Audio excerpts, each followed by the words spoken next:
As we bop you towards the weekend, I suppose you'd call it. Deborah Harry, I want that man. There's a couple of ladies in the studio. I don't know if that's their adage, I want that man. What about you girls? You're not saying anything? Well, man never hurt anyone. Oh, really? Good morning, Linda. I can't see you. Good morning. How are you? Good, thank you. That's good. Thanks for coming in. Lots of stuff to talk about. So. Yeah, absolutely. So Linda's been a good friend of mine for over 20 years. We sort of met a long, long time ago at a first aid course. She's been on Bay FM before last year. And because we sort of figured, because we've got 45 years experience between us, right, maybe we chat about the normal, sensible stuff that we give clients to do that is really just healthy. It's about keeping a healthy lifestyle, keeping a healthy mind, but also helping to navigate how polluted and dangerous the world is these days, and our health as a nation, as a country, as a world, it's not getting better. Health is getting more complicated. Well, we're living in a different world, aren't we? It's very congested, the air's congested, we're breathing in a lot more rubbishy stuff, I suppose. That's right. Yeah, so you've got to expel that, haven't you? You've got yes. to get rid of it.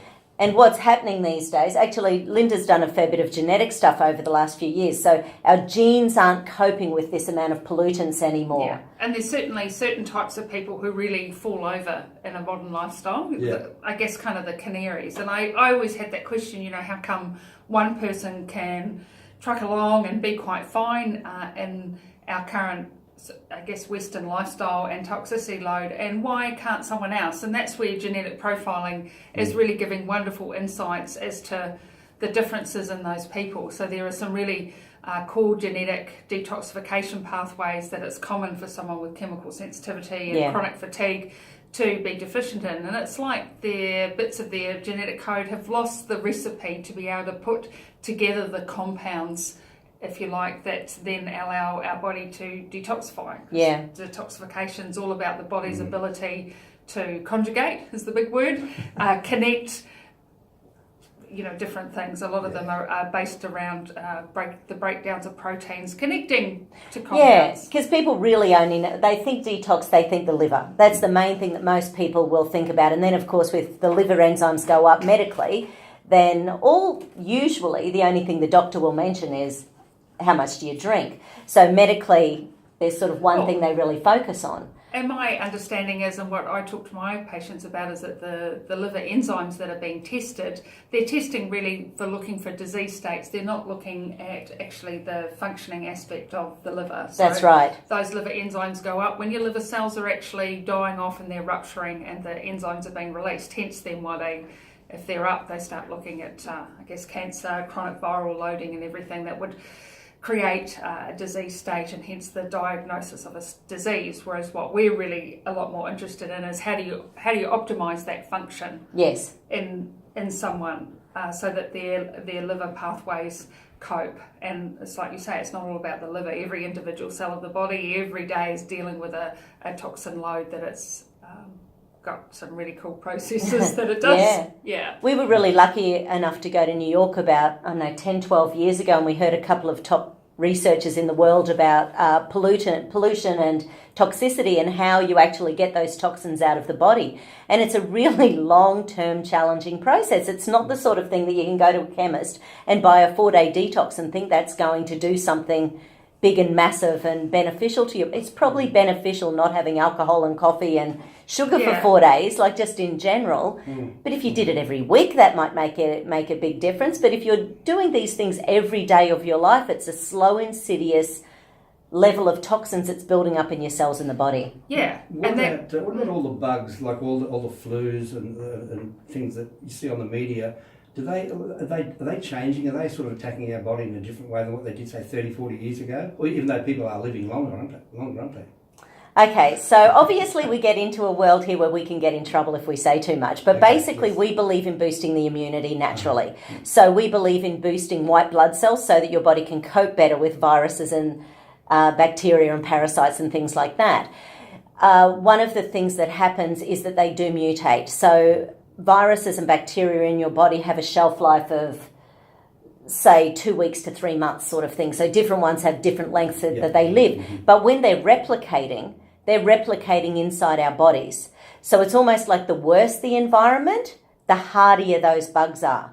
So if we're someone who's getting up and eating, just sugary cereal and 3 coffees and, and 2 bits of toast and, for breakfast every day. And how many people sort of go, well, my doctor doesn't mind, so I believe. Yeah. So many people believe they're on a healthy diet. And when we have a look at it, you go, yeah, that's 90% carbohydrate. They're feeding their body sugar all day, every day. Mm-hmm. So these bugs mutate in the body every time we try to kill them off. Right. Okay. So it doesn't matter whether it's a bug that causes the flu. It doesn't matter whether it's candida that we get from antibiotics. It does not matter whether it's a parasite that we picked up in Thailand. Yeah. It doesn't matter what it is. Those bugs don't want to die in our bodies. Mm-hmm. So they have the ability to mutate or to break apart into particles so they can hide in your body. And under those biofilms and things, which is... Okay. Yeah, and that's why it's harder. It's harder these days naturopathically to get people back to really good health. If someone's been unwell for 20, 30, 40 years and they're coming in and they're expecting to find some miracle cure, that's not the way the body works. Yeah, it's like they need a full refit and a rebuild. They might have been, used a lot of antibiotic therapy, which of course is kind of quite life-saving, but it does come with its other effects it has on the body. And just the fungal load, I always say to young naturopaths that I might be mentoring and everything, is one of the first things that you have to get really a good handle on is working with fungal load in the body. And a lot of that comes from antibiotic loading, and therefore the changes in bacteria and the ability for fungus to just thrive in that environment. You mentioned before that you travelled to the States a couple of years ago. Do you do much studying on the rest of the world, like England, United States, other countries? Do they talk about that, the difference in it? Usually at conferences that I go to, they always show the statistics. So if we were at a conference on, say, diabetes and heart disease, they will show where in the world the biggest pockets of disease is. Mm. And it's always interesting having a look because they often link it to either higher levels of certain drug use in those areas. And I'm talking both legal and illegal drugs. Yes. So, medications, in some countries, people are on an average of 6 to 8 pharmaceutical drugs. And once we're getting to that sort of thing, every drug has an effect in our body. Yeah, and there's some countries that still use certain anti-inflammatory drugs that are particularly related to heart disease that are banned here, but... Yeah. So bit by bit, you sort of hope they're getting more and more clever, but there's always a cost associated with everything. If we're getting a drug cheap from a pharmaceutical company that the government can pay X amount of dollars, but something's better and it costs 3 times the amount, does the taxpayers want to, it's a real challenge. I would not want to be making those decisions. Very complex. It really is. Complex. And your job, of course, is to help the people eradicate whatever these That's things are. That's right. And then send them back to the doctor and go, look, I would, recommend having your cholesterol rechecked, see if you can halve the dose of that statin, or going back and saying, well, you've been feeling dizzy, go back and check that level of your blood pressure medication. Possibly your blood pressure's just too low. So, so it's about us looking at things because we get more time with clients as well. Mm. Fair enough. All right, look, we might have a very quick break, and I'm sort of looking up on the screen there, the big wedding tomorrow. Ooh. You girls... we'll be watching. You'll be watching? Okay. So Harry and Melissa. Sally, Megan.